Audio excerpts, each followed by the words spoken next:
Here are 4 books to better help you understand the U.S. imperialist intervention in Venezuela by the Trump administration. First, I have Empire's Workshop by Greg Grandin, Latin America, the United States, and the Rise of the New Imperialism. This book goes through how Latin America has always been a workshop of U.S. imperialism and expansion. And those experimentations were then exported to other areas of the world, such as the Middle East with the invasion of Iraq, and how policymakers have used Latin America as their own backyard. Next, I have Building the Commune, Radical Democracy in Venezuela by George Chicarello Marr. Gio Marr wrote this book in the mid-2000s, and it goes through how Hugo Chavez and the Bolivarian Revolution built efforts of grassroots democracy.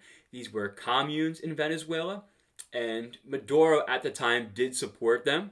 Now, since then, they have not been given the same attention as they used to, but these grassroots projects show that Venezuela will not easily cow to American imperialism.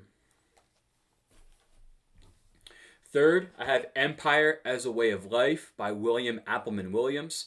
Empire as a Way of Life shows how, from the beginning, the United States was an imperial project, and that this set of imperial beliefs and practices went to, in some ways unconsciously, influence Americans' thoughts, desires, and their neglect, of the fact that American existence, American affluence was based on imperialism.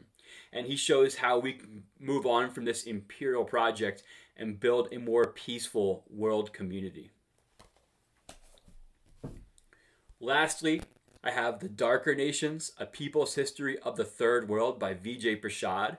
This is an incredible work that shows how the Third World was a political project, separate of both the First World capitalist nations and the Second World state socialism, how it created as they called themselves, a non-aligned movement in order to best advocate for Third World self-determination and independence, and to oppose imperialism in all its forms.